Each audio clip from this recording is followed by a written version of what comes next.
ذالک الکتاب لا ریب فیہ ھدی للمتقین صدق اللہ العظیم سروات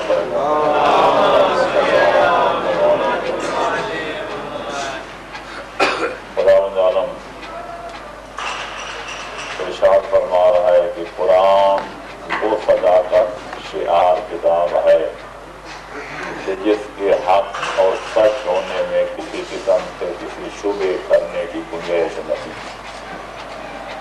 اگر کوئی قرآن میں شک کو شبہ کرے گا تو خود بے ایمان بن جائے گا. قرآن وہ سچی کتاب ہے جو پھر بھی نہ مشکوک ہوگی نہ مشتبہ ہوگی. صلوات پڑھے محمد والے اللہم صل علی محمد. یہ اگر آپ حضرات کو معلوم ہی ہوگا کہ درس قرآن کا طریقہ کار اور ہوتا ہے اور عام میل سے پڑھنے کا طریقہ کار اور طرز بیان اور ہوتا ہے. ہماری قوم میلوں سے تو بہت آشنا ہے لیکن درس قرآن سے زیادہ آشنا بھی نہیں ہے کہ اس سے مانوس بھی نہیں ہے. خدا تعالیٰ ان لوگوں کو جزائے خیر عطا فرمائے جنہوں نے یہ محسوس کیا کہ ہمیں بھی قرآن پڑھنے اور قرآن کے سمجھنے کی ضرورت ہے. کیونکہ دین اسلام کو سمجھنے کے جتنے بھی طریقے مسلمانوں میں رائج ہیں, کچھ کہتے ہیں قرآن بھی ہے, سنت بھی ہے, اجماع بھی ہے, عقل بھی ہے, قیاس بھی ہے, مسائل مرسلہ بھی ہیں, استحسان بھی ہے, یہ بھی ہے اور وہ بھی ہے. کچھ کہتے ہیں صرف 4 ہیں, کچھ کہتے ہیں صرف 2 ہیں. تو جتنے بھی احکام الہیہ معلوم کرنے کے طریقے ہیں یا راستے ہیں, وہ 8 10 ہوں یا 4 ہوں یا 2 ہوں, کوئی اس وقت تک طریقہ مکمل نہیں ہوتا, مکمل نہیں ہوتا جب تک قرآن کو پہلے درجے پہ نہ رکھا جائے. قرآن مجید ہی وہ کتاب ہے کہ جس میں صرف یہ نہیں کہ دین اسلام موجود ہے بلکہ آدم صفی اللہ سے لے کر حضرت محمد الرسول اللہ تک صلی اللہ علیہ وآلہ وسلم تمام نبیوں کی تعلیمات, تمام کے فرمودات, تمام کے ارشادات اور تمام کے تعلیمات و تلقینات کا خلاصہ ایسے آسان طریقے پر موجود ہے کہ اس سے بہتر ذہن انسانی اس کا تصور بھی نہیں کر سکتا. چھوٹی سی کتاب ہے لیکن اس کا دعویٰ ہے کہ لا رب ولا یابس الا فی کتاب مبین. کائنات کی کوئی خشک یا کوئی تارہ نہیں جس کا ذکر قرآن میں نہ ہو. لہذا کل شیء فی کتاب اللہ ولکن لا تبلغہ عقول الرجال. قرآن میں ہر شے ہے لیکن عام لوگوں کی عقلوں کی وہاں تک رسائی نہیں ہے. قرآن کے حقائق اور قرآن کے دقائق کو سمجھنے کے لیے سرکار محمد و آل محمد کے تعلیمات و فرمودات کی ضرورت ہے جو کہ وارثان قرآن ہیں. پیغمبر اکرم پر قرآن نازل ہوا, نزل به الروح الامین علی قلبک لتکون من المنذرین. میرا حبیب یہ قرآن میں نے جبریل کے ذریعے تیرے قلب مقدس پر نازل کیا تاکہ تم لوگوں کو ڈراؤ اور یہ بتاؤ کہ قرآن بھیجنے والے کا مقصد کیا ہے, منشا کیا ہے, وہ چاہتا کیا ہے. اور آل محمد وہ ہیں جن کو خالق نے پیغمبر اکرم کے بعد علم قرآن کا وارث قرار دیا. فرماتے ہیں ثم اورثنا الکتاب الذین اصطفینا من عبادنا, کہ ہم نے اپنے تمام بندوں میں سے ان مخصوص بندوں کو قرآن کا وارث قرار دیا جن کو ہم نے تمام بندوں میں سے منتخب کر لیا, چن لیا. لہذا اللہ کے وہ منتخب روزگار بندے کون ہیں؟ کوئی چاہے جتنا دعویٰ کرے, جس کو چاہے جس ساتھ بنائے, پر اللہ کے آخری پیغمبر نے جن پہ قرآن اترا تھا یہ حدیث ارشاد فرما کر کہ انی تارک فیکم الثقلین کتاب اللہ و عترتی اہل بیتی, کہ میں تو دنیا سے جا رہا ہوں نافل نہیں ہوں تمہاری ہدایت کے لیے، صبح قیامت تک پیدا ہونے والی نسلوں کو راہ راست پہ چلانے کے لیے، انہیں گمراہیوں سے بچانے کے لیے، جاگیر جنت کا پٹا گروانے کے لیے، جہنم کی گرم شعلوں سے بچانے کے لیے میں دو عظیم الشان اور گراں قدر چیزیں چھوڑ کے جا رہا ہوں۔ ایک کا نام قرآن ہے اور دوسری چیز کا نام میری فطرت اہل بیت علیہم السلام۔ قرآن اگر نصاب تعلیم ہے، اسلام کا نصاب تعلیم، تو آل محمد اس کے پروفیسر معلم پڑھانے والے ہیں۔ اگر قرآن ایک قانون اسلام کی کتاب ہے تو اس قانون کے جاننے والے اور لوگوں کو بتانے والے اور اس قانون الہی پر چلانے والے آل محمد۔ لہذا جب تک قرآن موجود ہے کسی مسلمان کو نہ اور کسی نصاب تعلیم کی ضرورت نہ کسی اور قانون کی کتاب کی ضرورت، اور جب تک آل محمد کا ایک فرد کی دنیا میں موجود ہے نہ کسی اور معلم کی ضرورت نہ کسی اور قانون دان کے دروازہ کھٹکانے کی ہمیں ضرورت۔ لیکن بدقسمتی یہ ہے، اس کو میں بدقسمتی کہوں گا مسلمانوں کی، کہ پیغمبر نے یہ فرمایا کہ میں دو ایسی گراں قدر چیزیں چھوڑ کے جا رہا ہوں کہ جب تک حوض کوثر پر میری بارگاہ میں اکٹھے حاضر نہیں ہوں گے اس وقت تک نہ قرآن اہل بیت سے جدا ہوگا اور نہ اہل بیت قرآن سے جدا ہوں گے۔ پیغمبر نے تو یہ خبر دی تھی، لیکن امت نے یہ تلخ حقیقت بڑے افسوس سے کہنی پڑتی ہے کہ قرآن اور اہل بیت میں جدائی ڈالنے کی کوشش کی۔ کچھ لوگوں نے پیغمبر کے ہین حیات میں کہہ دیا تھا حسبنا کتاب اللہ میں قرآن کافی ہے، کسی اور دوسری شے ضرورت نہیں۔ حالانکہ پیغمبر نے فرمایا تھا دونوں کا دامن لازم پکڑو گے تب نجات پاؤ گے۔ تو کچھ لوگوں نے صرف قرآن کا دامن تھام لیا، اہل بیت کو چھوڑ دیا۔ سارا سال قرآن مجید کے درس ہوتے ہیں، تدریس ہوتی ہے، مجالس محافل میں، مساجد میں، مختلف جلسوں میں، جلوسوں میں قرآن کے درس بہت ہوتے ہیں، لیکن آل کا ذکر سننے میں نہیں آتا۔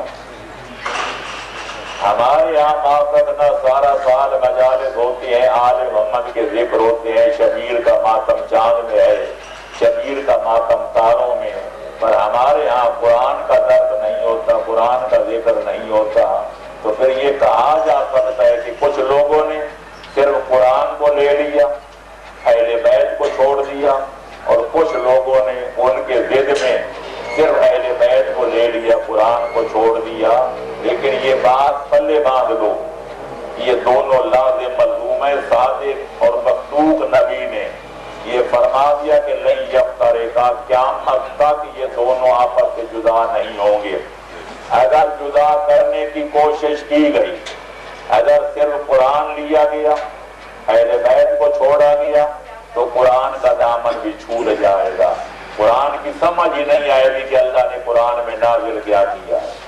اور اگر اہل بیت کا دامن پکڑ کر قرآن کو چھوڑنے کی کوشش کی گئی تو پھر اہل بیت کا دامن بھی چھوٹ جائے گا، کیونکہ وہ تو قرآن کے بغیر کہتے کچھ نہیں، کرتے ہی کچھ نہیں۔ لہٰذا یہ ضرورت ہے ایک ہاتھ میں دامن قرآن ہو اور دوسرے ہاتھ میں دامن آل محمد۔ یہی وجہ ہے کہ پیغمبر نے فرمایا تھا انہما لن یفترقا حتی یرد علی الحوض، کہ حوض کوثر تک اکٹھے رہیں گے۔ اور یہ بھی فرمایا تھا کہ ما ان تمسکتم بہما لن تضلوا بعدی، اگر تم نے اپنی امت کو فرما رہے ہیں اگر قرآن اور اطاعت دونوں کے دامن کو تھامے رکھا، دونوں کے دامن سے وابستہ رہے اور دونوں کے تعلیمات و فرمودات پہ عمل کرتے رہے، تو میں پیغمبر ہو کر گارنٹی دیتا ہوں قیامت تک کائنات بدل جائے گی لیکن تم کبھی گمراہ نہیں ہوگے۔ تو لہذا ضرورت ہے کہ ہمارے برادران اسلامی بھی اپنے نظریے پہ نظر ثانی کریں۔ جب پیغمبر دونوں کو اکٹھا چھوڑ کے گئے تھے تو وہ تفریق کیوں کرنا چاہتے ہیں؟ اور ہمیں ہماری قوم پر بھی لازم سارا سال ہم پروگرام مختلف عنوانوں سے رکھتے ہیں. کبھی سنا ہے کہ کوئی اشتہار چھپ ہو کہ درس قرآن بھی ہمارے فلاں امام باڑے میں ہوگا یا فلاں مسجد میں ہوگا؟ میں رمضان کا مہینہ ختم ہونے کو آیا، آج 24واں روزہ ہے.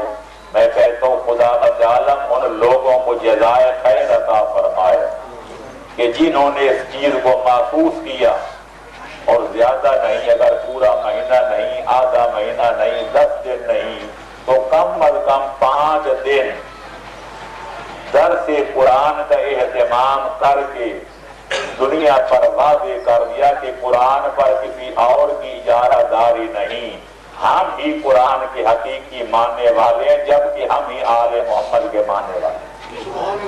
لہذا ضرورت ہے انشاءاللہ اگر زندگی نے وفا کی تو اگلے سال اس سلسلے کو آگے بڑھایا جائے گا. اب بھی ماہ رمضان کے آخری دنوں میں ہے، انشاءاللہ ہمارے ماہ رمضان کا انجام اچھا ہو گیا اور کام ہوا جس کا انجام اچھا ہے.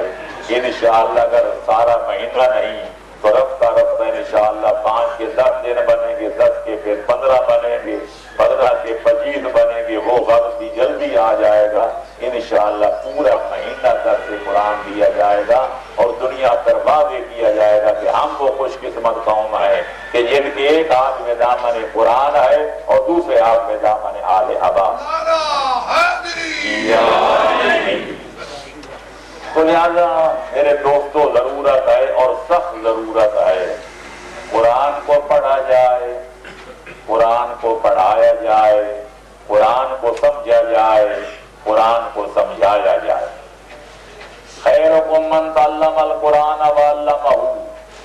حدیث میں تم میں سے بہترین بندے وہ ہیں جو پہلے خود قرآن پڑھتے ہیں اور جب خود پڑھ لیتے ہیں تو پھر دوسروں کو قرآن پڑھاتے ہیں. عجیب بات ہے کہ بڑے عالم تو غیر بڑے عالم ہوئے، ان کی تو شان ہی نہیں کہ وہ لوگوں کو قرآن پڑھائیں.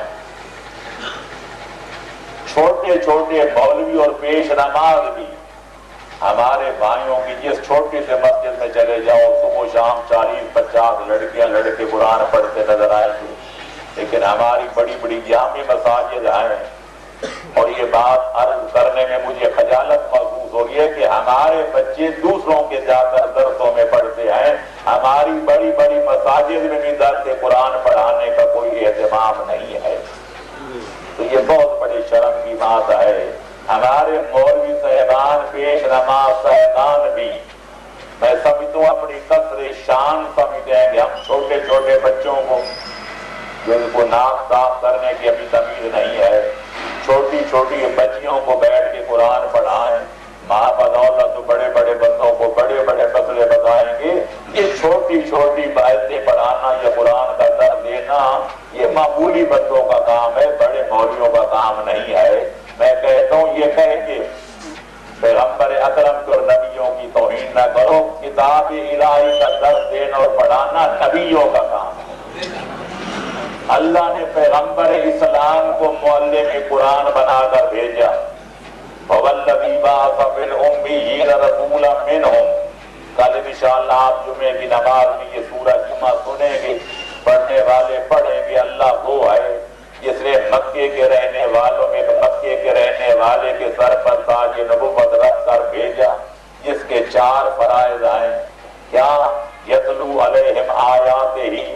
پہلے تو لوگوں کو قرآن کی آیتیں پڑھ کے سناتے ہیں. اگر پیغمبر نہ سناتے تو لوگوں کو کیا پتہ چلتا کہ اللہ نے نازل کیا کیا، پیغمبر پہ نازل کیا ہوا. دوسرا کام وَيُزَكِّيهِمْ. لوگوں کے نفوس کا تزکیہ کرنا، لوگوں کو پاک باز بنانا، گناہوں سے توبہ کرانا، شرک چھڑانا، کفر ترک کرانا، نفاق سے دور کرنا، نیک عمل کی رغبت دلا کر برے کاموں سے بچا کر نیکوکار بنانا. یہ نبی کا دوسرا فریضہ. وَيُعَلِّمُهُمُ الْكِتَابَ. یہ قرآن جس کی وہ آیتیں پڑھ کے لوگوں کو پہلے سناتے ہیں، اس قرآن کا لوگوں کو پڑھانا بھی نبی کا تیسرا فریضہ. پیغمبر پڑھائیں تو ان کی شان کے خلاف نہیں، یہ مولوی درس قرآن دے تو اس کی پوزیشن کے خلاف ہے. میں یہی کہہ سکتا ہوں اتنی نہ بڑھاپا کی داما کی حکایت دامن کو ذرا دیکھ ذرا بندے کبا دے. چوتھا فریضہ کیا ہے؟ بل حکمہ، اور دانائی کے درس دینا، سبق دینا، یعنی شریعت محمدیہ جو ہے اس کے احکام، اوامر و نواہی سے لوگوں کو آگاہ کرنا، یہ بھی پیغمبر کے فرائض میں شامل ہے. وَإِنْ كَانُوا مِنْ قَبْلُ لَفِي ضَلَالٍ مُبِينٍ. اگرچہ پیغمبر اکرم کی آمد سے پہلے، ان کے فرائض ادا کرنے سے پہلے لوگ کھلی ہوئی جہالت میں تھے. نہ کتاب الہی کی آیتوں کا پتہ تھا، نہ قرآن کے تعلیمات و ارشادات کا پتہ تھا، نہ ان کو حکمت کا پتہ تھا، نہ نفسوں کے پاکیزگی کا پتہ تھا.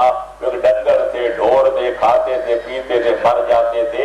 یہ قرآن کی برکت ہے جس نے انسان کو یہ بتایا کہ تو اشرف المخلوقات ہے، اور اگر تو صحیح معنوں میں مسلمان اور اہل ایمان بن جائے تو تیرا مقام فرشتوں سے بھی بلند ہے. فرشتے تیرے خدمت کرنے کو اپنے لیے مایہ سعادت سمجھتے.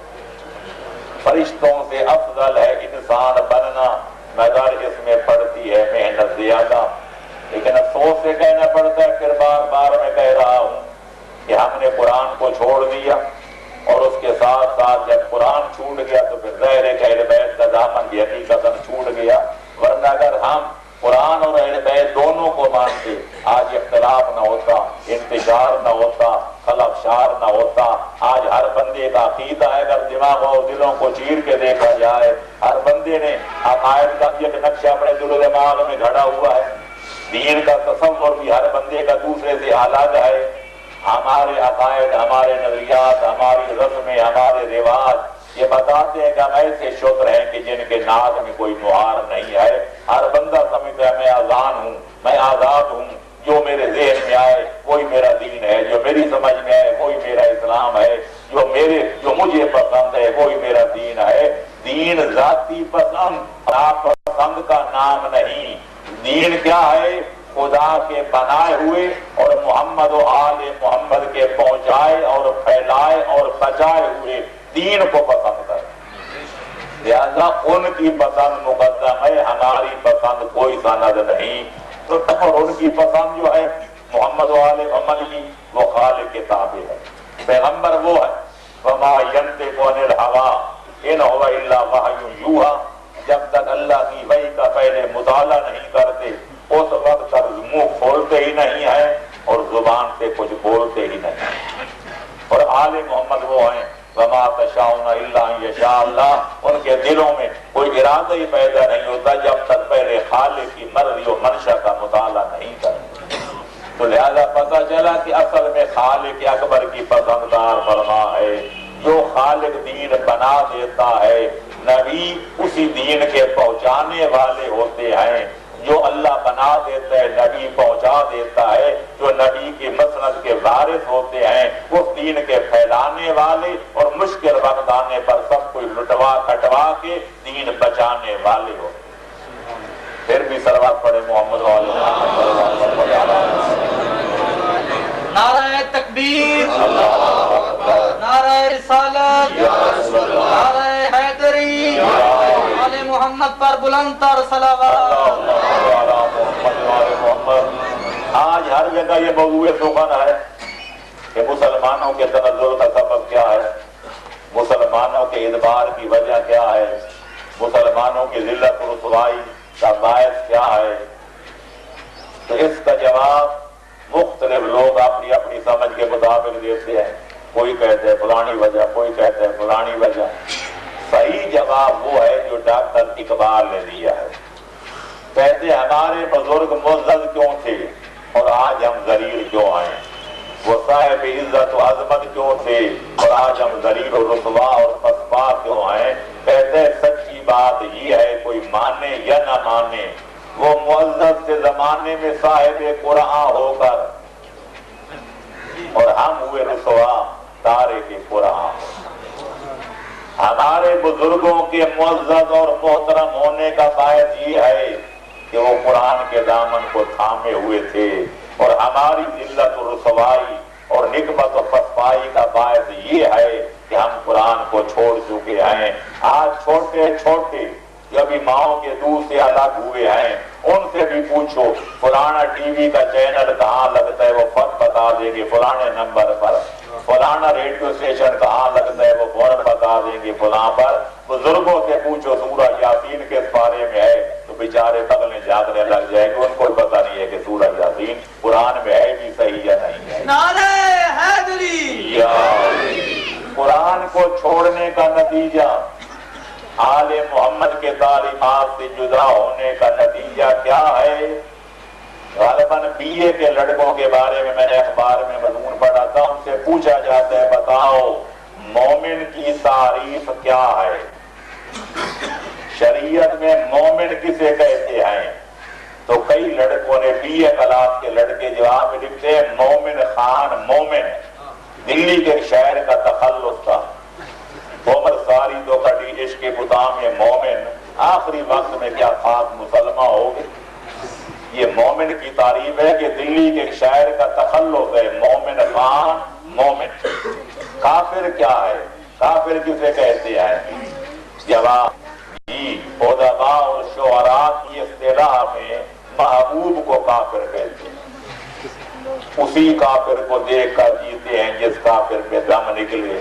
تو لہذا جب یہ ہمارے بی اے اور ایم اے لڑکوں کے پاس لڑکوں کی تعلیم اور اس کا یہ معلومات ہوں کہ مومن جو ہے وہ شاعر کا تخلص ہے، یہ کافر محبوب کو کہتے ہیں، تو پھر گلا تو گھونٹ دیا، میں یہی کہہ سکتا ہوں گلا تو گھونٹ دیا اہل مدرسہ نے تیرا، کہاں سے آئے صدا لا الہ الا اللہ۔ میرے دوستو آج ہم اس دور سے گزر رہے ہیں جو فتنوں سے بھرا ہوا ہے، فسادوں سے بھرا ہوا ہے، ہر طرف سے فتنوں فسادوں کے دہانے کھلے ہوئے ہیں، غاریں موجود ہیں، دنیا کو نگل رہی ہے۔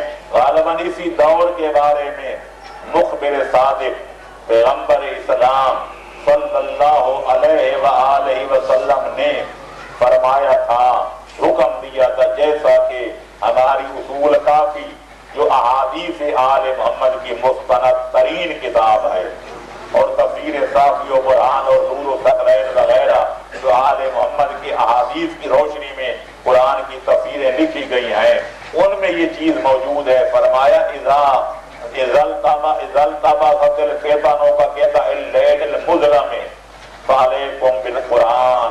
فرمایا جب ہر طرف سے اس طرح فتنے اور فساد تم پر چھا جائیں، جس طرح اندھیری رات کے ٹکڑے چھا جاتے ہیں اور دن کی روشنی کو چھپا دیتے ہیں، تو فرمایا علیکم بالقرآن، تم پر لازم ہے کہ قرآن کی روشنی میں سفر کرو، قرآن کی روشنی سے فائدہ اٹھاؤ۔ فَإِنَّهُ شَافِعٌ مُشَفَّعٌ وَمَاهِلٌ مُصَدَّقٌ۔ قرآن وہ شخص سفارش کرنے والی کتاب ہے کہ جس بندے کی قرآن سفارش کر دے گا خالق اس کی سفارش کو کبھی رد نہیں کرے گا۔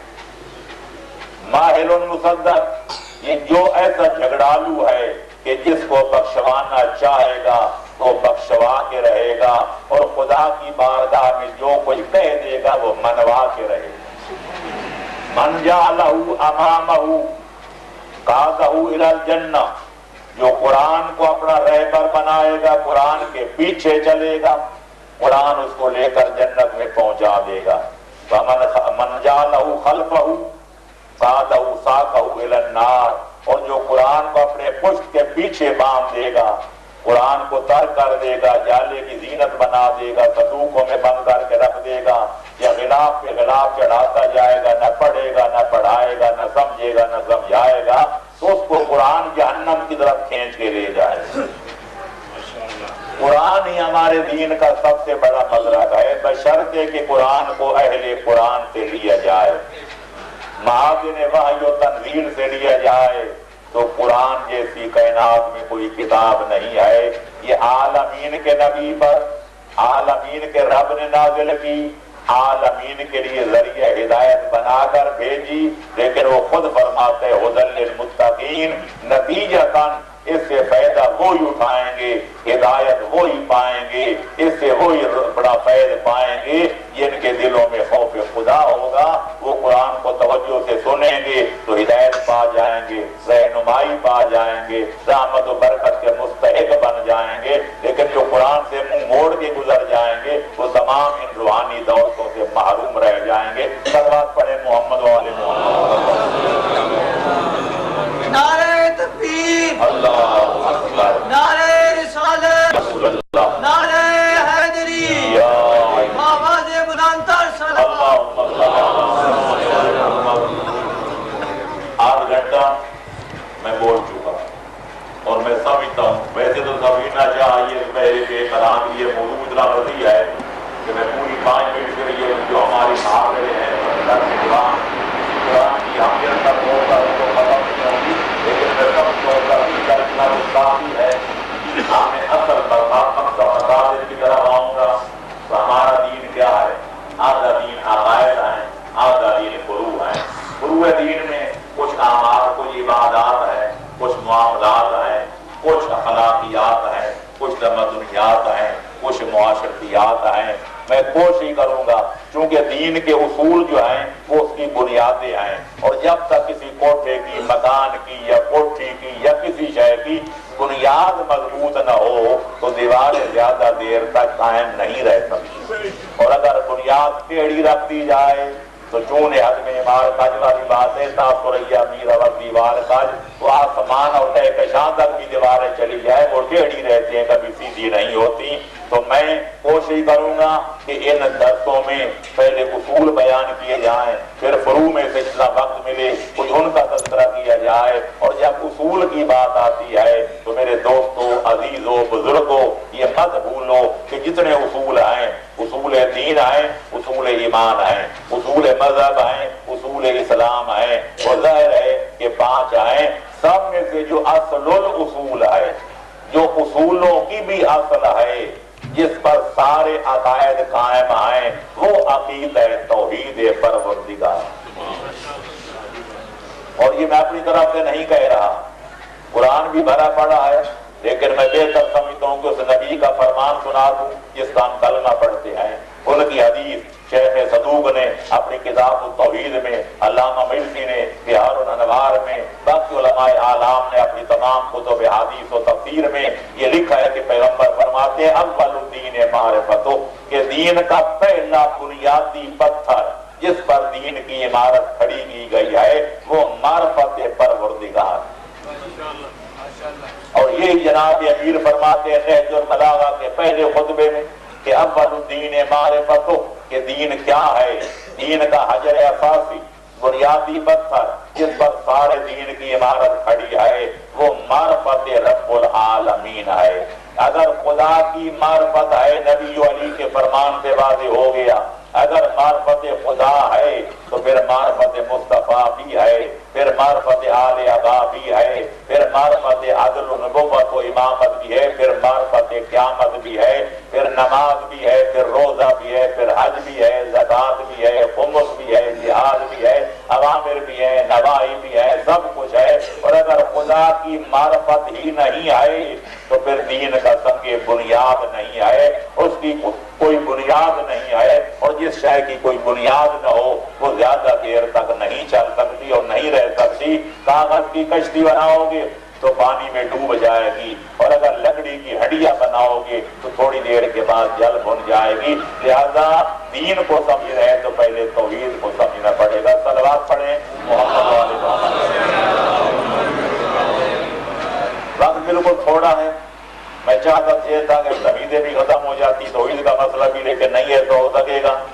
پیغمبر اسلام نے پہلا اعلان اپنے نبوت کے بعد جو کیا تھا وہ یہی تھا کہ قولوا لا الہ الا اللہ تفلحوا، کہو خدا ایک ہے نجات پا جاؤ گے. یہ لوگوں کی نظر میں وہ جرم تھا، پیغمبر کا وہ گناہ عظیم تھا. اتنی پیغمبر کو اذیتیں پہنچائی گئی، اسی کی وجہ سے پیغمبر کو دیس نکالا دیا گیا، اسی وجہ سے پیغمبر کے دندان مبارک توڑے گئے، تو اسی سبب سے اہل بیت اور اصحاب کو شہید کیا گیا. اسی کی وجہ سے لوگ کیا کہتے تھے اجعل الآلہۃ الہا واحدا. یہ عجیب نبی ہے جو کہتے ہیں 360 کو چھوڑ کے ایک کو مانو. لیکن پیغمبر نے فرما دیا تھا کہ لوگوں اگر سورج اتار کے میرے دائیں ہاتھ پہ رکھ دیا جائے چاند اتار کر میرے بائیں ہاتھ پہ رکھ دیا جائے، میں پھر بھی وہی کہوں گا جو کہہ رہا ہوں کہ لا الہ الا اللہ، اللہ کے سوا کوئی معبود نہیں ہے، اللہ کے سوا کوئی مسجود نہیں ہے، اللہ ایک ہے، کوئی اس کا شریک نہیں ہے۔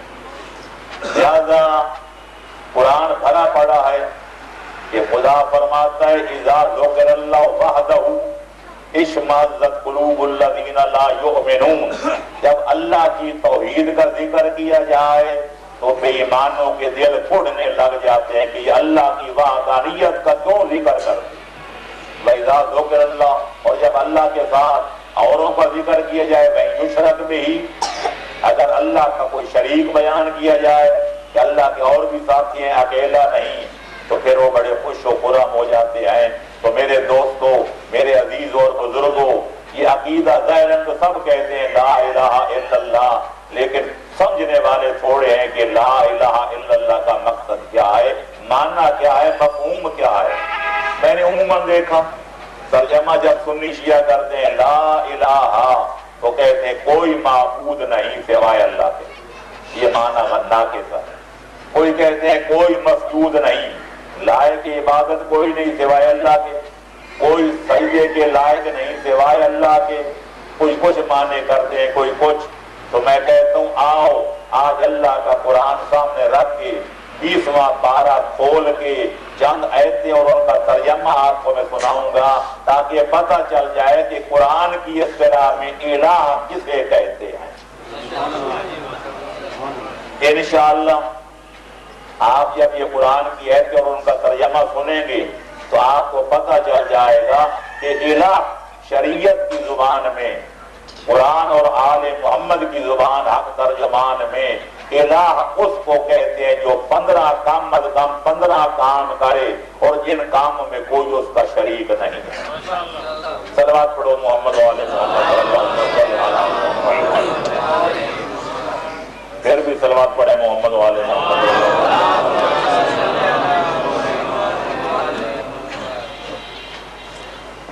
نعرہ تکبیر، نعرہ تکبیر، نعرہ رسالت، نعرہ رسالت، نعرہ حیدری، نعرہ حیدری، آواز بلند کر صلوات۔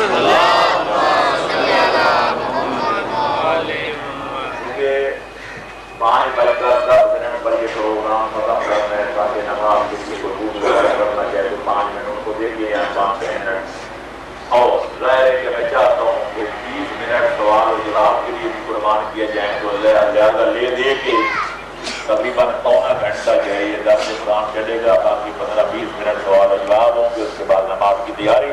تو جتنا لفظ دامن کا ہے یاد کرتا ہوں بسم اللہ الرحمن الرحیم، 12-20 سورہ نمل۔ پہلا رقم امن خلق السماوات والارض وانزل لكم من السماء ماء فانبتنا به حدائق ذات بهجة ما كان لكم ان تنبتوا شجرها أإله مع الله بل هم قوم يعدلون۔ کون ہے اللہ کے سوا وہ ذات جس نے آسمان کا شامیانہ لگایا اور جس نے زمین کا فرش بچھایا۔ یہ مضمون قرآن کا بڑا پسندیدہ مضمون ہے۔ آپ کو 20 یوں آیتیں قرآن میں ملیں گی کہ قل اللہ خالق کل شیء، میرا حبیب لوگوں کو بتا دو اور ذہنوں میں بٹھا دو کائنات کی ہر شے جو شے کہلاتی ہے اس کا خالق خدا ہے، خالق ہونے میں کوئی اس کا شریک نہیں ہے۔ یہاں بھی فرماتے سوال کر رہا ہے امن، کون ہے اللہ کے سوا جس نے آسمانوں کو اور زمین کو پیدا کیا؟ ایک بات، کون ہے اللہ کے سوا جس نے آسمان سے تمہارے لیے بارشیں برسائیں؟ دوسرا کام آ گیا، اور بارشیں برسا کر سارا قرآن بھرا پڑا ہے۔ جب ہم آسمان سے بارش برساتے ہیں پھر مردہ زمینوں پہ وہ بارش برستی ہے تو پھر مردہ زمینوں کو ہم زندہ کر دیتے ہیں، پھر وہ فصلوں سے لہلہاتی ہوئی نظر آتی ہیں، پھر تمہارے انبار بھر جاتے ہیں۔ کون ہے جو بارش برسا کر مردہ زمینوں کو زندہ کرتا؟ یہ دوسری صفت. پتہ چلا کہ زمین و آسمان ہو یا ان کے درمیان کی چیزیں، ساری کائناتی ارضی و سماوی کا خالق بھی صرف خدا ہے، اور ساری کائنات کے لیے آسمان سے بارش برسا کے، کھیتیاں اگا کے، مردہ زمینوں کو زندہ فرما کے روزی کا انتظام کرنے والا بھی خدا. ایک اور جگہ فرماتا ہے قُلِ اللَّهُ خَالِقُ كُلِّ شَيْءٍ أَإِلَٰهٌ مَّعَ اللَّهِ يَرْزُقُكُم مِّنَ السَّمَاءِ وَالْأَرْضِ. کیا اللہ کے سوا کوئی اور بھی الہ ہے جو تمہیں زمین و آسمان سے تمہاری روزی کا انتظام کرے؟ تو پتہ چلا خالق بھی خدا ہے، بارشیں برسا کے روزی کا انتظام کرنے والا بھی خدا ہے. فرماتے تم سارے مل جاتے، اکٹھے ہو جاتے، ایک درخت بھی تم اگا نہیں سکتے تھے جب تک میں اللہ نہ اگاؤں. ایک بوٹا بھی تم نہیں اگا سکتے جب تک میں فصلوں کو نہ اگاؤں. اس لیے سورہ واقعہ میں فرماتا ہے أَأَنْتُمْ تَزْرَعُونَهُ أَمْ نَحْنُ الزَّارِعُونَ. او زمیندارو، اپنی فصلوں پہ ناز کرنے والوں، ہماری گندک بڑی عالیشان ہے، ہمارے جو بڑے اچھے ہیں، ہماری جوار بڑی ہے، ہماری زمین بڑی ہے، ہماری کھاد بڑی اچھی ہے. فرماتے ہیں زراعت تم کرتے ہو یا میں کرتا ہوں؟ تم تو ایک دانہ زمین کے پیٹ میں بو کر واپس آ جاتے ہو. مجھے یہ بتاؤ کہ دانے کی زمین کے پیٹ میں حفاظت کون کرتا؟ صرف نرم کوپر کے لیے زمین، سخت زمین کو شگافتہ کون کرتا ہے؟ پھر اس کو اگاتا کون ہے؟ پھر اس کو پروان چڑھاتا کون ہے؟ اور پر ساتھ سٹے لگاتا کون ہے؟ ایک ایک سٹے میں 100 دانہ پیدا کرتا کون ہے؟ ایک 1400 دانے کر کے 700 دانے کر کے تمہیں واپس لوٹاتا. فرمایا بارش پیدا کرنا میرا کام، بارش برسانا میرا کام، اگانا میرا کام. امن جعل الارض قرارا. یہ زمین کہیں اونچی ہے کہیں نیچی ہے، پانی کی سطح پہ قائم ہے. اگر ہلتی جلتی رہتی کوئی بندہ اس پر زندہ نہ رہ سکتا. کبھی ادھر ڈھلک جاتا کبھی ادھر ڈھلک جاتا. وہ کون ذات ہے جس نے زمین کو تمہارے لیے آرام گاہ بنایا، قرار گاہ بنایا کہ جس کو کائنات میں کوئی شے نہ مل سکے؟ زمین کا بستر بچھا ہوا ہے، جب چاہے آ کر اس پر سو جائے. زمین کا بھی انکار نہیں کرتا. ہمارے مکان ہے تو زمین پر، ہمارا جینا مرنا ہے تو زمین پر. وہ کون ہستی ہے جس نے زمین کو قرار گاہ بنایا؟ اس کے بعد فرماتا ہے وجعل خلالها انہارا.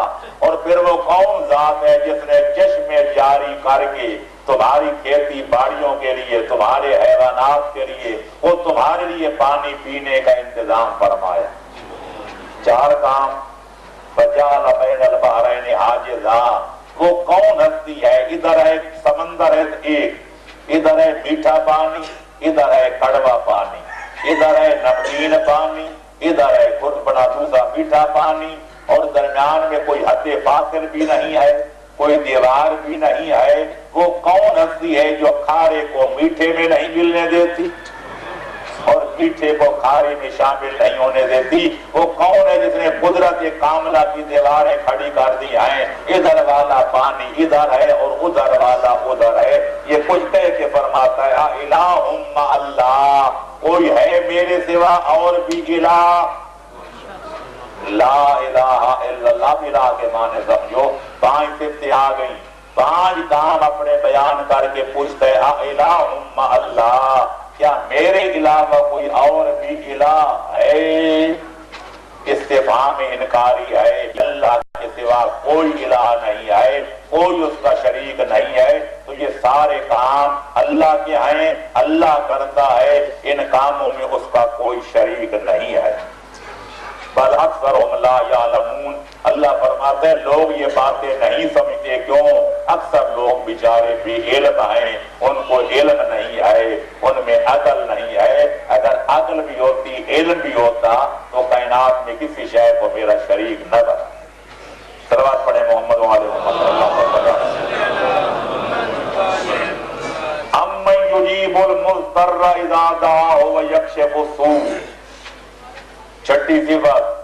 جب تم پریشان ہو جاتے ہو قل اللہ خالق کل شیء اِلٰہ مع اللہ یرزقکم من السماء والارض، کیا اللہ کے سوا کوئی اور بھی الہ ہے جو تمہیں زمین و آسمان سے تمہاری روزی کا انتظام کرے؟ تو پتہ چلا خالق بھی خدا ہے، بارش برسا کے روزی کا انتظام کرنے والا بھی خدا ہے۔ فرماتے تم سارے مل جاتے، اکٹھے ہو جاتے، ایک درخت بھی تم اگا نہیں سکتے تھے جب تک میں اللہ نہ اگاؤں، ایک بوٹا بھی تم نہیں اگا سکتے جب تک میں فصلوں کو نہ اگاؤں۔ اس لیے سورہ واقعہ میں فرماتا ہے اَأَنتُمْ تَزْرَعُونَهُ أَمْ نَحْنُ الزَّارِعُونَ، او ذمہ دارو، اپنی فصلوں میں ناز کرنے والوں، ہماری گندک بڑی عالی شان ہے، ہمارے جو بڑے اچھے ہیں، ہماری جوار بڑی ہے، ہماری زمین بڑی ہے، ہماری کھاد بڑی اچھی ہے۔ فرماتے ہیں زراعت تم کرتے ہو یا میں کرتا ہوں؟ تم تو دانا زمین کے پیڑ میں بو کر واپس آ جاتے ہو، مجھے یہ بتاؤ کہ دانے کی زمین کے پیڑ میں حفاظت کون کرتا ہے؟ صرف نرم کوپر کے لیے زمین، سخت زمین کو شگافتہ کون کرتا ہے؟ پھر اس کو اگاتا کون ہے؟ پھر اس کو پروان چڑھاتا کون ہے؟ اور پھر ساتھ سٹے لگاتا کون ہے؟ ایک ایک سٹے میں 100 دانہ پیدا کرتا کون ہے؟ ایک 1400 دانے کر کے یہ 700 دانے کر کے تمہیں واپس لوٹاتا فرمایا بارش پیدا کرنا میرا کام، بارش برسانا میرا کام، فصلیں اگانا میرا کام۔ امن جعل الارض قرارا، یہ زمین کہیں اونچی ہے کہیں نیچی ہے، پانی کی سطح پہ قائم ہے، اگر ہلتی جلتی رہتی کوئی بندہ اس پر زندہ نہ رہ سکتا، کبھی ادھر ڈھلک جاتا کبھی ادھر ڈھلک جاتا۔ وہ کون ذات ہے جس نے زمین کو تمہارے لیے آرام گاہ بنایا، قرار گاہ بنایا کہ جس کو کائنات میں کوئی شے نہ مل سکے؟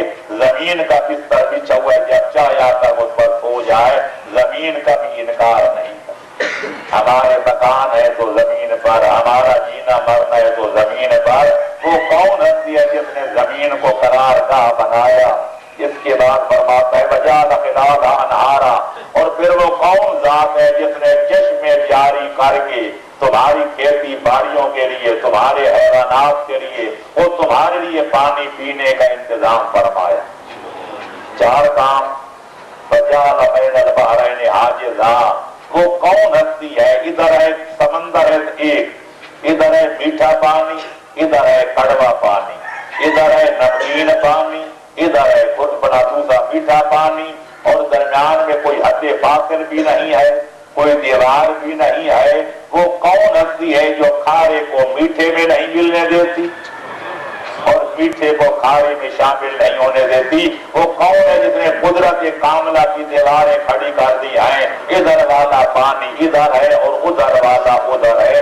یہ کچھ کہہ کے فرماتا ہے الہ مع اللہ، کوئی ہے میرے سوا اور بھی الہ؟ لا الہ الا اللہ، الہ کے معنی سمجھو۔ 5 صفتیں آ گئی، 5 کام اپنے بیان کر کے پوچھتے ہیں الہ مع اللہ، کیا میرے علاوہ کوئی اور بھی الہ ہے؟ استفہام انکاری ہے، یعنی اللہ کے سوا کوئی الہ نہیں ہے، کوئی اس کا شریک نہیں ہے۔ تو یہ سارے کام اللہ کے ہیں، اللہ کرتا ہے، ان کاموں میں اس کا کوئی شریک نہیں ہے۔ بل اکثرهم لا یعلمون، اللہ فرماتے ہیں لوگ یہ باتیں نہیں سمجھتے، کیوں؟ اکثر لوگ بیچارے بے علم ہیں، ان کو علم نہیں ہے، ان میں عقل نہیں ہے۔ اگر عقل بھی ہوتی، علم بھی ہوتا تو کائنات میں کسی شے کو میرا شریک نہ بنا۔ سلوات پڑھیں محمد وعلی محمد۔ امن یجیب المضطر اذا دعاہ ویکشف السوء، 6ٹھی صفت، جب تم پریشان ہو جاتے ہو، مصیبتوں میں گھر جاتے ہو، دشمن تمہیں تنگ کرتے، ہر طرف سے دروازے بند ہو جاتے ہیں، تو تم جو پکارتے ہو، دعائیں مانگتے ہو، وہ کون ذات ہے میرے سوا جو تمہاری دعاؤں کو سنتی؟ وہ کون ہستی ہے جو پریشان حال بندے کی پریشانی والی آواز اور دعاؤں پکار کو سنتی ہے؟ وَيَكْشِفُ السُّوءَ، اور پھر اس کی مصیبتوں کو دور کرتی ہے۔ 7 باتیں آ جائیں۔ چننا، اس کے بعد مصیبت کو ٹالنا، مصیبت کو دور کرنا۔ وَيَجْعَلُكُمْ خُلَفَاءَ الْأَرْضِ، اور وہ کون ہستی ہے جو پہلوں کو دنیا سے اٹھا لیتی ہے اور پھر تمہاری یہ جگہ خالی کر دیتی ہے تاکہ تم بھی دنیا میں آ سکو اور اپنا پیرڈ گزار سکو۔ اگر آدم سے لے کر آج تک جو مخلوق خالق نے پیدا کی ہے، اگر وہ سارے زندہ ہوتے، ہمیں قیامت تک دنیا میں آنے کا چانس ہی نہ ملتا۔ لوگ کہتے ہیں اولادیں گھٹاؤ، زمین میں گنجائش نہیں ہے، نسل بندی کرو، یہ کرو وہ کرو، منصوبہ بندی پہ عمل کرو۔ میں کہتا ہوں جو کائنات کا پیدا کرنے والے چلانے والا بھی وہی ہے، وہ جب نئے بھیجنا چاہتے تو پرانے قافلے والوں کو بلا بھی تو لیتا۔ ہر روز زیر زمین لوگ چلے جاتے ہیں، نہیں معلوم ہے خاص تماشا کیا ہے۔ کارخانے والے کو بہتر پتا ہے کہ کتنے نئے آدمیوں کے آنے کی گنجائش ہے، تو لہٰذا جتنی کوئی نئے بھیجنا چاہتے ہیں پہلے اتنے پرانے بلا لیتا ہے تاکہ سیٹیں خالی ہو جائیں تو آنے والوں کو بھی جگہ مل جائے۔ تو اللہ فرماتے ہیں وہ کون ہستی ہے جس نے تمہیں جانے والوں کا جانشین بنا کے دنیا میں بھیجا۔ یہ 3 باتیں پھر بیان کر کے 8 باتیں کہتے ہیں الہ مع اللہ، کوئی میرے علاوہ اور بھی الہ ہے۔ آپ پڑھو لا الہ الا اللہ، اللہ کے سوا کوئی الہ نہیں ہے۔ تو یہ 8 کام ہو گئے، اللہ کے سوا کوئی یہ کام نہیں کرتا۔ قلیلا ما تذکرون، فرماتے ہیں بہت قلیل ہیں وہ بندے جو عبرت حاصل کرتے ہیں، بہت قلیل لوگ نصیحت حاصل کرتے ہیں، ورنہ اگر نصیحت حاصل کرتے تو ان باتوں میں میرا شریک کسی کو نہ بناتے۔ صلوات پڑھے محمد والے محمد صلی اللہ علیہ وسلم۔ 8 نامی امن یعظکم فی ظلمات البر والبحر، جب رات کے اندھیرے میں تم سفر کرتے ہو، کبھی خشکی کا کبھی تری کا، کبھی ہواؤں میں کبھی فضاؤں میں کبھی سمندروں کی لہروں میں، وہ کون ذات ہے جو تمہاری اندھیروں میں رہنمائی کر کے تمہیں منزل مقصود تک پہنچاتی؟ وہ کون ہے جس نے قطب تارے کو قطب تارہ بنائے، لوگ قطب نما بنا رہے ہیں؟ وہ کون ہے جس نے کعبے کو قبلہ بنایا جس تک لوگ قبلہ نما بنا رہے ہیں اور پھر رہنمائی حاصل کرتے ہیں، کوئی قطب نما بنا کے کوئی قبلہ نما بنا کے۔ فرماتے اصل ہاتھی تو کائنات کا میں ہوں کہ جس نے قطب تارے کو قطب تارہ بنایا، جس نے کعبے کو قبلہ بنایا۔ کون ہے وہ ذات جو خشک و تری میں تمہاری رہنما بشرا بین یدی رحمت، بارش بعد میں آتی ہے، وہ تو پہلے بتا چکا کہ میں برساتا ہوں، بارش سے پہلے ٹھنڈی ہوائیں میرے سوا کون چلاتا ہے؟ 11 کون ہے میرے سوا جو ٹھنڈی ہوائیں بطور خوشخبری، ٹھنڈی ہوا کا چلنا دلیل ہے کہ باران رحمت نازل ہونے والا ہے۔ رحمت سے پہلے، بارش سے پہلے ٹھنڈی ہوائیں چلانے والا کون ہے؟ وہ چاہے تو ٹھنڈی چلائے، کہ کبھی دھوئیں بھی چلا دیتے ہیں، کہ رنگ بھی جل جاتے ہیں، سڑ جاتے ہیں۔ تو لہذا پتہ چلا کہ ہوائیں چلانا بھی اللہ کا کام ہے۔ بادل کو گھیر جھاڑ کے اور ہیر پھیر کر کے لانا، بارشیں برسانا، یہ بھی اللہ کا کام ہے۔ بین یدی رحمت الہ مع اللہ، 2-3 صفتے بیان کر کے پھر سوال کرتا ہے الہ مع اللہ، کوئی میرے علاوہ اور بھی الہ ہے؟ تو کہو لا الہ الا اللہ، اللہ ایک ہے، اس کے سوا کوئی اور الہ نہیں ہے۔ اس کے بعد فرماتے امن یبدأ الخلق ثم یعیدہ، او میرے منکروں مجھے بتاؤ سب سے پہلے تخلیق کائنات کا آغاز کس نے کیا تھا؟ تمہیں انسان کس نے بنایا؟ تمہیں عالم آب و علم میں کس نے انسان بنا کے بھیجا؟ اور پھر جب تم مر جاؤ گے، خاک میں مل کر خاک ہو جاؤ گے، وہ کون ہستی ہے جو پھر میدان معاشر میں اثر نو تمہیں حیات نو عطا کر کے زندہ کر کے پھر میدان معاشر میں لائے؟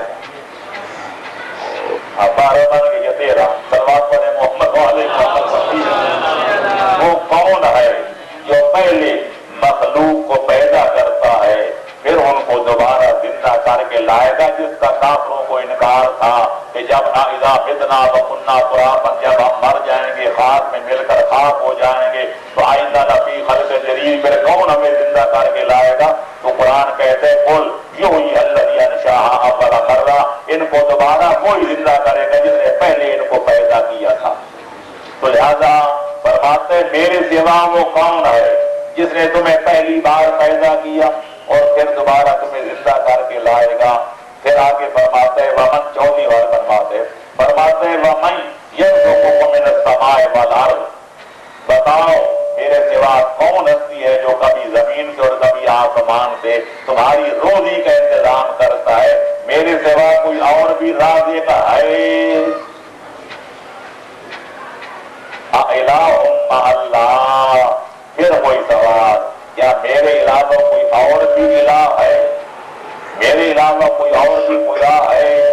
قل ہاتھو برہانکم، خدا چیلنج کر رہا ہے مشرکین کو، قل میرا حبیب ان سے کہہ دو جو میرے شریک بناتے ہیں، کسی کو خالق، کسی کو مالک، کسی کو مالک، کسی کو رازق، فرماتے ہیں قل ان سے کہہ دو ہاتھو برہانکم ان کنتم صادقین، اگر تم اپنے شرکیہ دعوے میں سچے ہو تو اپنی صداقت کا کوئی ثبوت پیش کرو، کوئی دلیل پیش کرو، کوئی برہان پیش کرو۔ اور آخری بات، 15ویں بات یہ ہے کہ میرا حبیب یہ بھی اعلان کر دو کہ لا یعلم من فی السماوات والارض الغیب الا اللہ وما یشعرون ایان یبعثون بل ادارک علمهم بالآخرہ فهم فی شک منہا فهم منہا امون۔ یہاں پر رکوع ختم ہو گیا، میں نے پورا رکوع آپ کے سامنے پڑھ دیا۔ فرماتے ہیں کون ہے؟ میرے حبیب کہہ دو کہ جو مخلوق آسمانوں میں ہے یا جو مخلوق زمین میں ہے، میرے سوا کوئی عالم الغیب نہیں ہے۔ کوئی بڑی سی بڑی ہستی بھی اتنی مقدار جانتی ہے جتنی میں جنوا دیتا ہوں یا میں بتا دیتا ہوں۔ عالم الغیب میں ہوں، میرے سوا کوئی بھی نہیں، لوگ اتنا بھی نہیں جانتے۔ باقی تو غیب بات کی بات کہ قیامت کب آئے گی اور ان کو کب دوبارہ زندہ کر کے میدان معاشر میں لایا جائے گا۔ فرماتے بڑے بڑے علماء، بڑے بڑے عقل مند یہاں آ کر بلدارا کا علم ہوں فی الآخرہ، آخرت کے معاملے میں ان کا علم آ کر ختم ہو جائے، ان کا علم جواب دے جاتا ہے۔ کوئی نہیں بتا سکتا کہ قیامت کب آئے گی، بلکہ لوگ تو شک میں ہیں کہ پتہ نہیں قیامت آئے گی بھی صحیح یا نہیں، بلکہ لوگ اسے اندھیرے میں ہیں، کوئی ڈامر ڈویاں مار رہے ہیں، کچھ کہتے ہیں قیامت آئے گی، کچھ کہتے ہیں قیامت نہیں آئے گی۔ تو اللہ نے یہاں 15 صفتیں بیان کر کے ہر دفعہ فرمایا الہ مع اللہ، کیا اللہ کے سوا کوئی اور بھی الہ ہے؟ تو اب معنی بنے گا کہ من لا الہ، کوئی زمین و آسمان کا خالق نہیں سوائے اللہ کے، کوئی بارش برسانے والا نہیں سوائے اللہ کے، کوئی فصلیں اگانے والا نہیں سوائے اللہ کے، کوئی مشکلات میں مضطر کی دعائیں سننے والا اور مصیبتوں کو ٹالنے والا نہیں سوائے خدا کے، کوئی مشکل طریقے اندھیروں میں رہنمائی کرنے والا نہیں سوائے خدا کے، اور کوئی جو ہے رزق دینے والا زمین و آسمان سے نہیں سوائے خدا کے، کوئی ہوائیں چلانے والا نہیں سوائے خدا کے۔ یہ ساری باتیں، اور کوئی عالم الغیب والشہادہ نہیں صحیح معنوں میں، یعنی ذاتی علم کی بنا پر اور کلی وحاتی علم کی بنا پر سوائے خدا کے۔ تو یہ ہے اسلام کی توحید۔ جب ہم یہ سارا کو سمجھ لیتے ہیں اس وقت سمجھ آتی ہے کہ لا الہ الا اللہ کہنے میں کتنی وسعت ہے، کتنی گہرائی ہے، کتنی گہرائی ہے۔ غالباً اسی بنا پر اقبال نے کہا تھا چگویم لا الہ اب جام ترسم کہ دانا مشکلات لا الہ را۔ لوگ کلمہ پڑھتے ہیں، کوئی ڈر سے مخ بھی نہیں ہوتا، پر جب میں کلمہ پڑھتا ہوں میرا رواں کانپنے لگ جاتا ہے۔ کیوں؟ میں جانتا ہوں کہ لا الہ الا اللہ پڑھنے کے مشکلات کتنے ہیں، شرائط کتنے ہیں، پیچیدگیاں کتنی ہیں، ذمہ داریاں کتنی ہیں۔ جب تک آدمی کلمہ نہیں پڑھتا آزاد ہوتا ہے، اور جب کلمہ پڑھ لیتا ہے آزادیاں ختم ہو جاتی ہیں، غلامی کا طوق گردن میں پڑ جاتا ہے۔ تو میرے دوستو، میرے عزیزو، آپ سن کر حیران ہو رہے ہوں گے کہ آج ہم کیا سن رہے ہیں۔ اس لیے حقیقت یہی ہے، قرآن بھی یہی کہتا ہے، خدا کا فرمان بھی یہی کہتا ہے، نبی کا کلام بھی یہی کہتا ہے، پر کیا کیا جائے؟ ہمارے سٹیج چونکہ نہروں کے قبضے میں چلے گئے، آج ہمارے سٹیجوں پر نہ اللہ کا قرآن پڑھا جاتا ہے، نہ نبی کا فرمان پڑھا جاتا ہے، نہ نہج البلاغہ کے خطبے پڑھے جاتے ہیں، نہ امام زین العابدین کی دعائیں سٹیجوں پہ پڑھی جاتی ہیں، نہ اصول و فروع کافی کے 14 معصومین کے ارشادات پڑھے جاتے ہیں۔ پڑھا جاتا ہے تو کوثب نوری وغیرہ لا یعنی کتابوں کا خطبۃ البیان، ایک من گھڑت خطبہ جس کے بارے میں ہمارے 1400 سال کے علماء اعلام کی تحریروں سے کتابیں پڑھی پڑھی ہیں، اور ان کا بقدر ضرورت میں نے اپنی اصل قواعد اور اصول و شریعہ میں حوالے بھی دے دیے ہیں۔ ایک خطبہ بیانیہ چلتا ہے، مولا علی کی طرح منسوب ہے کہ مولا علی فرماتے زمین اور آسمان کا بنانے والا میں، ہواؤں کا چلانے والا میں، ماؤں کے رحموں میں بچوں کی تصویریں بنانے والا میں، بارشیں برسانے والا میں، انگوریاں اگانے والا میں، نبیوں کو نبی بنانے والا میں، قیامت کا قائم کرنے والا میں۔ اس پر یہ نعرے تو بڑے لگاتے ہیں، لیکن یہ نہیں سوچتے کہ یہ خطبہ صحیح ہے تو پھر قرآن کو غلط ماننا پڑے گا، اگر وہ خطبہ صحیح ہے تو نہج البلاغہ کو غلط ماننا پڑے گا، اگر وہ خطبہ صحیح ہے تو پھر صحیح کاملہ کو معاذ اللہ غلط ماننا پڑے گا، اور اگر وہ خطبہ صحیح ہے تو پھر مذہب شیعہ کو انکار کر کے نصیری بننا پڑے گا کہ علی خدا ہے اور کوئی خدا ہی نہیں ہے، اور اگر علی امام ہے کہ علی کا خدا وہ یہ جو رب العالمین ہے تو پھر ماننا پڑے گا یہ کام خدا کرتا ہے، خدا کا کوئی شریک نہیں۔ نعرہ حیدری وآخر دعوانا ان الحمد للہ رب العالمین۔ روز 15 منٹ ہے، میں زیادہ پڑھ گیا، 5 منٹ کم، گھنٹہ میں پڑھ گیا۔ کوئی سوال ہے تو لکھ کر بھیج دیں، میں جواب کی ہوئے 10 منٹ کا 15 منٹ۔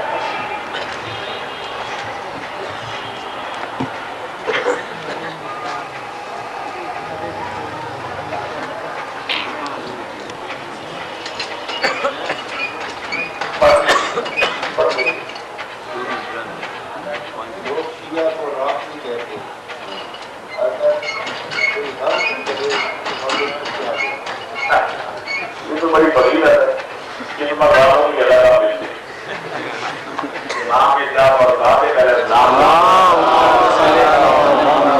میں نے تجلیات صداقت میں اس پر تفصیل کی ہے کہ امام سے کسی بندے نے جا کے شکوہ کیا، جس طرح یہ سائل نے شکوہ کی ہے مجھ سے بلا تشبیہ کہ مولا لوگ ہمیں رافضی کہتے ہیں، رافضی کہتے ہیں، رافضی کہتے ہیں۔ مولا نے فرمایا تم کیوں چڑھتے ہو، یہ تو بڑی فضیلت والی بات ہے۔ تمہیں پتہ ہے یہ سب سے پہلے یہ لقب کن کو دیا گیا؟ کہنے کہ مولا پتہ نہیں۔ فرمایا جو حضرت موسیٰ جب کوہ طور پہ تشریف لے گئے تھے اور قوم کے تقریباً 70,000 بندوں نے بچڑے کو خدا مان کے پوجنا شروع کر دیا تھا، تو چند بندے باقی رہ گئے تھے جنہوں نے بچڑے کو نہیں پوجا تھا اور حضرت موسیٰ کے دین پہ قائم رہے تھے۔ تو لوگ کہتے یہ رافضی ہیں، یہ رافضی ہیں، یعنی باطل کو چھوڑنے والے تھے، حق کے دامن کو پکڑنے والے ہیں۔ ہم بھی حق کو پکڑے ہوئے تھے، کئی اور ہیں جن کو ہم نہیں مانتے تھے، نہیں ان کو جانتے ہیں، اس لیے لوگ رافضی کہتے ہیں تو وہ بھی حق پر جانب ہیں کہ ہم بھی فخر کرنے میں حق پر جانب ہیں۔ جس کا تو مولا ہے اس کو فخر کرنا چاہیے، یا علی جس کا تو آقا ہے اس کو ناز کرنا چاہیے۔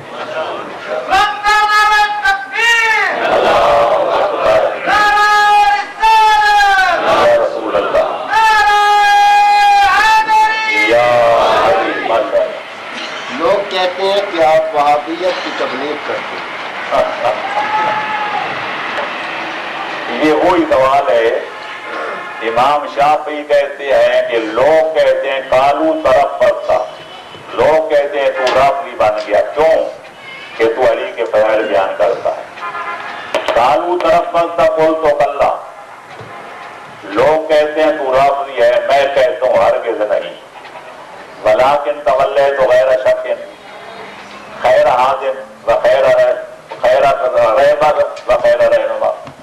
اگر لوگ تو کہتے ہیں لیکن میں کہتا ہوں میں رافضی نہ ہوں، لیکن میں ایک افضل ترین انسان کو، ایک بہترین رہبر و رہنما کو امام مانتا ہوں۔ ان کان حب الوفی رفضا فإننی ارفض العبادی، اگر علی کی فضیلت بیان کرنے کا نام رفض ہے تو میں ساری کائنات سے بڑا رافضی ہوں۔ تو میرے دوستوں، میں بھی اپنے منہ سوال کرنے والے عزیزوں کی خدمت، کلمے میں ہے وہی ترتیب فضیلت میں بھی رکھی جائے، لا الہ الا اللہ پیغمبر اسلام کہ میں نے توحید پہ تقریر کی اور قرآن صاحب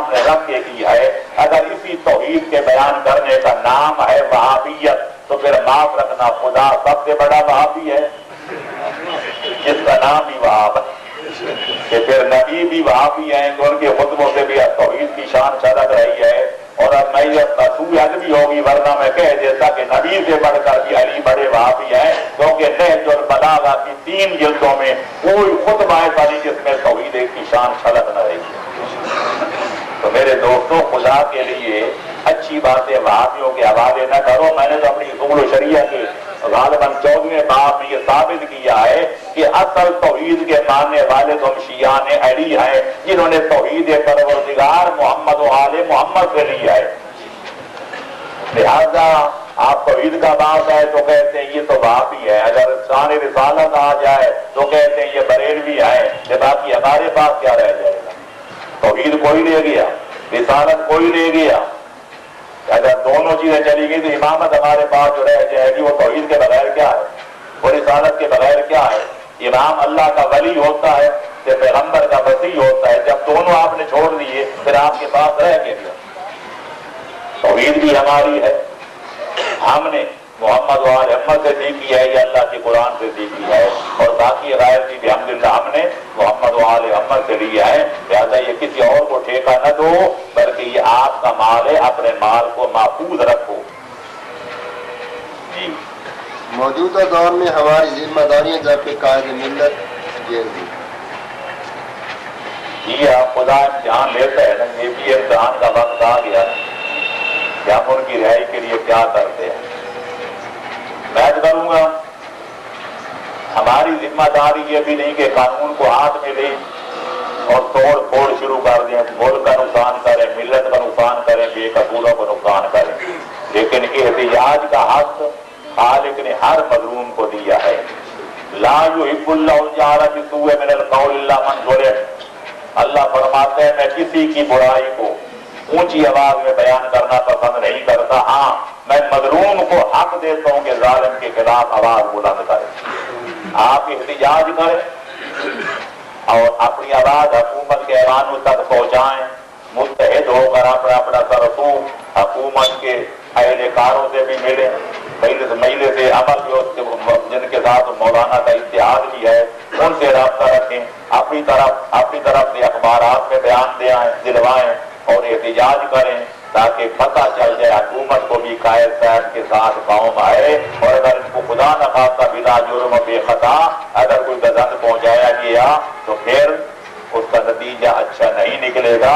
اس لیے ہم دہشت گردی کی مذمت کرتے ہیں، وہ کوئٹے میں ہو تو بھی وہ غلط ہے، اگر وہ کراچی میں ہو تو بھی غلط ہے، اسلام آباد میں بھی ہو تو بھی غلط ہے، لیکن اصل مجرموں کا تک سراغ لگانا چاہیے، ان کو بہتر کردار تک پہنچانا چاہیے، نہ یہ کسی کشائی کا مظاہرہ کر کے بے قصوروں کو دھر لیا جائے۔ ہمارے قائد کئی مرتبہ کہہ چکے ہیں اور پھر بھی کہہ رہے ہیں کہ سارے علماء دیوبند کو اکٹھا کیا جائے۔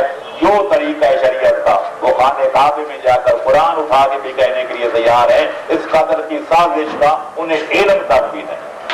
اور آج تو خود ماشاءاللہ حافظ حسین احمد صاحب کا بھی بیان آ گیا کہ بہت جلد پتہ چل جائے گا ان میں کن کا ہاتھ ہے اور کن کو پکڑا جا رہا ہے، لہذا سب کوئی بتا دے گا۔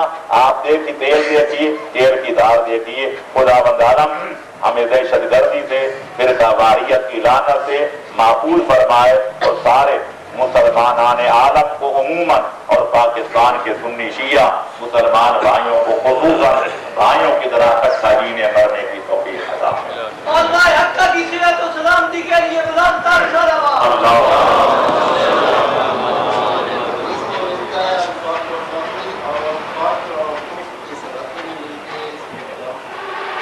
ہم دونوں ٹھیک ہیں۔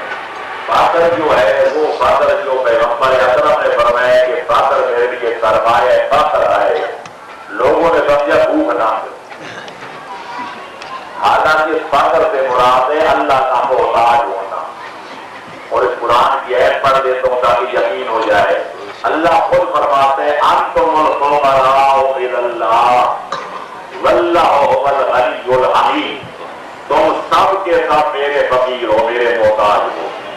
اگر کائنات میں کوئی غنی ہے مطلق ہے تو پھر میری ذات۔ لہذا ہم قدر سے ہم اللہ کا محتاج ہونے سے بھی گھبراتے ہیں. فرعون نے کہا انا ربکم، میں خود تمہارا بڑا رب ہوں.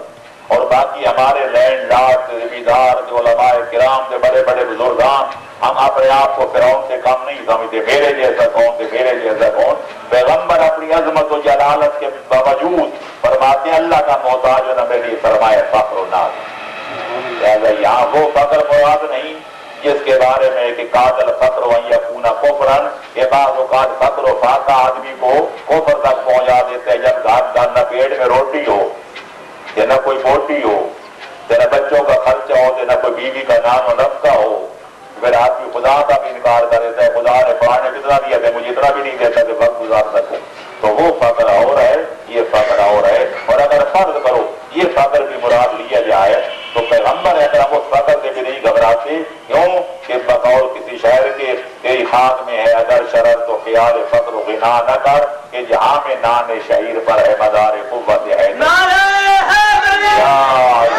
ہم لوگ گھبرا جاتے ہیں، پیسے کم ہو جائیں تو کہتے ہیں خدا ناراض ہو گیا، پیسے زیادہ ہو جائیں تو کہتے ہیں اللہ بڑا راضی ہے. سورہ فجر میں خدا نے یہ فلسفہ بیان کیا، یہ سوچ غلط ہے. نہ فقر و فاقہ اللہ کا دشمن ہونے کی دلیل ہے، کہ نہ مال و دولت کی فراوانی اللہ کا محبوب ہونے کی علامت ہے. اللہ تو امتحان کے پرچے بناتے ہیں، کبھی فقر و فاقہ سے امتحان لیتا ہے کہ صبر کرتا ہے یا نہیں، کبھی مال و دولت زیادہ دے کے امتحان لیتا ہے کہ شکر کرتا ہے یا نہیں. بندے کو چاہیے جس حالت میں خدا رکھے، مال و دولت دے تو شکر بجا لائے، اگر فقر و فاقہ دے تو بندہ صبر کرے. اس لیے کہ مرضی مولا عظم اور یہاں کالے کپڑے پہن کر نماز پڑھنا مکروہ ہے، اور اگر مکروہ ہے تو علماء کرام کیوں مکروہ پھر کرتے ہیں؟ میں نے تو کوئی نہیں پہنا. علماء کرام کیوں کرتے ہیں؟ بہرحال تین چیزیں مستثنا ہیں، مسئلہ سمجھ لو. اس کے بعد علماء کرے گا، دفاع غیر عالم کرے گا. کسی صاحب نے کتاب لکھا تھا کہ بزرگوں کی جو ہے خطا پکڑنا گناہ ہے، خطائے بزرگاں گرفتر خطا. مولانا بڑا مودودی نے کتاب لکھی خلافت و ملوکیت. انہوں نے کہا غلطی ہے، بڑا کرے تو بھی غلطی ہے، چھوٹا کرے تو بھی غلطی. تو لہذا بڑے چھوٹے کا یہاں کوئی نہیں بات. سوال یہ ہے کہ کالے رنگ کی حدیثوں میں مذمت وارد ہے، سوائے تین چیزوں کے. کالی تگڑی ہو تو کوئی کراہت نہیں ہے. اگر کالی اپنا ادا ہو، جو میں نے یہ پیلے رنگ کی پہنی ہوئی ہے، اگر کالے رنگ کی ہو تو یہ بھی جائز ہے. اور اگر موزے جو جرابوں کے چمڑے کے ہوتے ہیں وہ بھی کالے رنگ کے ہو تو کوئی حرج نہیں ہے. باقی کائنات کی جو شے کالی ہے، وہ جوتا ہے یا ٹوپی ہے، اس کی بہرحال مذمت ہے. وہ تو خود العوام میں بھی ہے، اور بڑا کیا نام ہے تعلیم الاسلام کے اندر بھی ہے، شریعت المتقین میں بھی ہے، ہماری ساری کتابوں میں ہے. تو قرأت کا معنی یہ نہیں کہ نماز باطل ہو جاتی، یہ بھی سمجھ لیجئے فلانی شے نماز میں مکروہ ہے، فلانی شے مکروہ ہے. یعنی اگر یہ کام نہ کرتا ثواب زیادہ ملتا، اگر کوئی پہلے مکروہ کرے گا ثواب ذرا گھٹ جائے گا، لیکن عبادت پھر بھی عبادت رہے گی، معاذ اللہ باطل نہیں ہے. ماتم کا ثبوت قرآن مجید. اس پر پوری کتاب موجود ہے مولانا غلام سے نجدی کی ماتم اور صحابہ. وہ پڑھ لیں انشاءاللہ سارے 14 سبق روشن ہو جائیں. انہیں بڑی بڑی محترمات کے نام ملیں گے، محترم حضرات کے نام ملیں گے، کوئی پردہ نشینوں کے ملیں گے، کوئی کشادہ جبینوں کے ملیں گے. تو ماتم ایک فطرت ہے میرے عزیز محترم. حوالے کیا چاہیے؟ فطرت کے لیے کوئی دلیل کی ضرورت ہوتی. لوگ کہتے ہیں کہ یہ جلوس نکالتے ہمارے بھائی میلاد النبی کا حوالہ دکھاؤ. کتاب عقل میں لکھا ہوا ہے کہ محبوب کی خوشی میں خوشی منانی چاہیے. یہ بھی کتاب فطرت میں لکھا ہے کہ محبوب پر مصیبت آئے تو محب کو بھی صدمے سے متاثر ہونا چاہیے. اب صدمے سے تاثر کی سطح الگ ہیں. کوئی آدمی پھر کرتا ہے، کوئی آنسو بہاتا ہے، کوئی گائے مارتا ہے، کسی کے ہاتھ پاؤں پہ قابو ہو جاتے ہیں، وہ سینے سے ہاتھ مار کے اپنی بےتابی کا اظہار کرتا ہے. جہاں آگ جل کے وہی جگہ گرم ہوتی ہے. لوگوں کو کیا پتا کہ آل محمد کون ہے، ان کے مسائل کیا ہیں، اور ان کے متاثر ہونے کے طریقہ کار کیا ہے. یہ فطری چیز ہے، نہ کوئی ایسوں کی ضرورت. میں تو ان سے کہوں گا جو کہتے ہیں ماتم نہیں کرنا چاہیے. ماتم کرنا تو فطرت ہے. جو کہتے ہیں نہیں کرنا چاہیے ان کو چاہیے قرآن کی آیت دکھائیں یا محمد عربی کی کوئی روایت دکھائیں. ان کو مدعی وہ ہیں کہ یہ نہیں کرنا چاہیے، حرام ہے. ثبوت ان سے مانگو، تم کو ثبوت پیش کر دو. فطرت ہمارے ساتھ ہے. وآخر دعوانا ان الحمدللہ رب العالمین۔ یا اللہ تجھے واسطہ سردار محمد والے محمد علیہ السلام کا ہمارے بار میں لال ولایت کے ظہور میں تاجیر فرما۔ ماننے والے جن حضرات نے جتنے حضرات موجود ہیں مومنین و مومنات سب کے عموماً اور جو بانیان محفل ہیں جن نے یہ سارا اہتمام کیا ہے دام زر میں سخن قدم میں ان کے خصوصاً توفیقات خیر میں اضافہ فرما اور ان کو بیش از بیش اس قسم کے پروگرام منعقد کرنے کی سعادت عطا فرما۔ بعد والے ہمارے گناہوں سے درگزر فرما، ہماری نیکیوں کو قبول فرما۔